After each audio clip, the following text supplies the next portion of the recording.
back to Shemsuniverse. So today, guys, we're going to discuss Scorpio and Vedic / Sidereal astrology.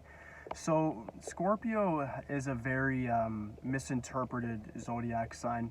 It's nothing too dissimilar to the number 8.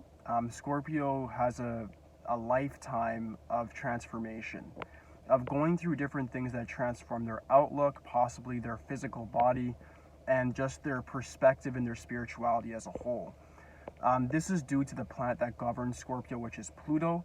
Their lucky days are Tuesday. Lucky colors are red, green, and black for the most part, especially red and black. In the older days, it was governed by Mars. They've switched that to Pluto as we've got more modernized. In the Eastern dialect, I can't say if they've necessarily ever changed. They do argue that it's Pluto right now, but I'm not sure if they said it was Mars before or what have you. With Scorpio, though, this is definitely a very powerful energy on both sides of the spectrum, whether we look at Western or Eastern astrology. Looking at it from an Eastern standpoint, of course, we have Scorpio going from about November 15th, arguably really November 17th, to approximately December 16th to 17th. There's different variations. Like I said, it depends on the way the stars align per each year.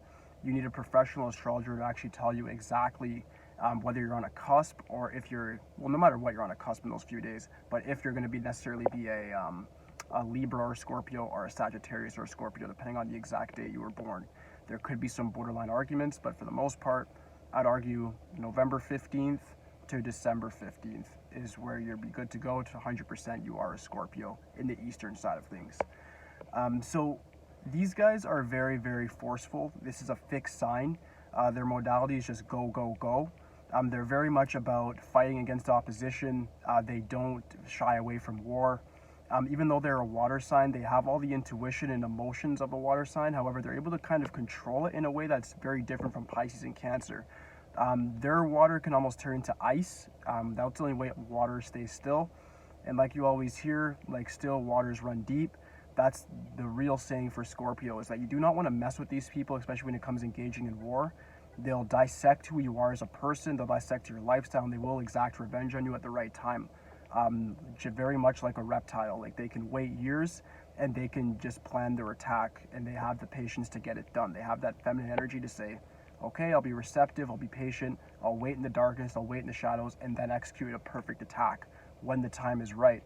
This is what makes Scorpio so dangerous. I'd argue it from another archetypal standpoint as well that I've talked about with some subscribers, which is like the whole idea of the alpha, the sigma, the beta. And what we have is like Leo would be like the alpha in the zodiac sign spectrum. Scorpio is like a sigma. A sigma is like a lone wolf, a person that's very much alone, but they're able to still match with the alpha, but they're more of like the dark alpha.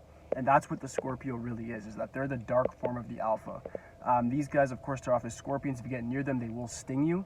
And if they feel like they're just going to die at war, they'll even just so much as kill themselves. They're really a do or die sign. And that's why it's so dangerous to mess with these people. When it comes to an intimate relationship with them, these guys are very intense. They look at sex as something that they can actually really connect with other people on, to the point where they get a spiritual context, a real feeling for that person. This is why Scorpios are considered to have like the best sex lives, or considered to be the best suitable partners if you just want like a fast hookup. However, the people that do hook up with them, be wary that you will get addicted to these people. You will always go back because they're going to pretty much really get to that dark hind side of your brain, and they're going to be able to latch onto that and really grip you in that sort of way, to the point where you're not going to be able to forget them, whether this be a man or a woman. People will always go back to the Scorpio. That's another thing in their lives, is that it goes in cycles. Nothing dissimilar to the 8, where everything that goes around will come back around to them. Okay? When it comes to careers, professions for Scorpios, these guys are like chess grandmasters. They have the perfect poker face. Things like business, getting into like Airbnb, real estate tycoons, stockbrokers, even construction, architecture, psychology. They can really almost do it all, just simply because they're able to understand human psychology. And if I was a Scorpio, my recommendation to you would be to use your knowledge of human psychology to your advantage and figure out where you can monopolize that. That's how you weaponize the Scorpio sun sign. Like I said in the prior video with Libra, our sun sign is sort of like our life path. It has a certain lesson that we have to learn in order to really exalt in its traits and use it to our advantage. For the Scorpio, it's really about learning about transformation and that you have to surrender to reality at certain points. Scorpio is a fixed sign, and as much as that is strength, it could be its biggest weakness. If you fall into the idea that you will surrender to nothing, you'll lose to everything. And I know you'll find that very hard to believe, but there's certain things in life where you have to say, this is how it is. I need to surrender to this for this given amount of time, and then I can then exact my movements or be more of a tactician in the future. So there's certain times in reality where you're forced to adapt. You have to be like the water, like Bruce Lee would say. You have to fill the cup, become the cup. And when you're able to be like the water and adapt to your situation is when you're going to get the true power within it anyways. And that's going to teach you the lessons that you're supposed to learn. So the life, I guess the lifestyle of the Scorpio, the life path, is a lot of random chaos will occur, but it's for a reason, and it's going to make you stronger if you're able to accept that and then respond instead of just reacting to it. So in all things in your life, if you're a Scorpio, you have that sting. You guys are very, very vicious, but understand that you guys need to be tacticians, you guys need to be cunning, and you need to be able to get things done at the right time. Timing is everything. So if you want to get a very big power position, whatever it is that you're doing, understand what your terrain is, understand who your allies are, understand who your enemy is, who's the opposition, and then treat it like a chess game. When you're able to do that is when you're going to come to victory in a very industrious, constructive way. You'll make new allegiances and a lot of great life experiences along the way on that journey. All right. The main gem for you guys for Scorpio, from what I've read, it seems to be like coral or yellow sapphire, not blue, but yellow sapphire specifically.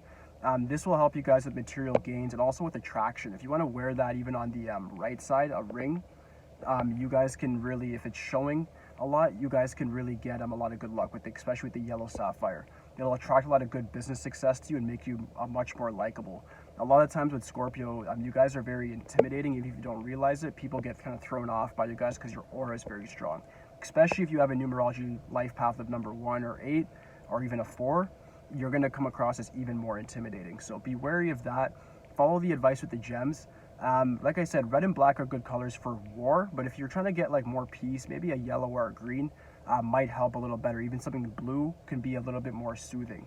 Focus on brighter colors if you're somebody who's very intimidating, especially when you're going into different business deals. But if you're attacking and you just need to get things done and you're on your day-to-day life, wear red, wear black, you'll be good to go. That'll still give you the good luck, and it helps you exact revenge when it comes to war, and it just gives you the courage and the stamina and the extra vigor that Scorpio offers you. All right. But aside from that, that should conclude the video, guys.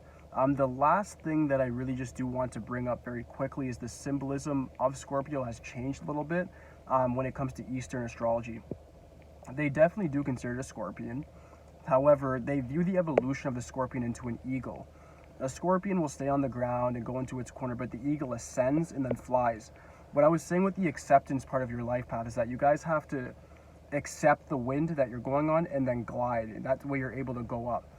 The definition of the eagle says exactly that in Vedic astrology, is that you need to more so go with the wind instead of fighting against it and glide like the eagle. So the same winds that were causing you resistance will actually show you support when you adapt to them. All right, that's my last note on it. If you guys have any questions about this whatsoever, this is such a deep topic when it comes to Scorpio. There's so much different angles that you can look at it on. Just leave something in the comments for me. But aside from that, guys, please like, subscribe, holler at me. That's it for today, guys. Peace.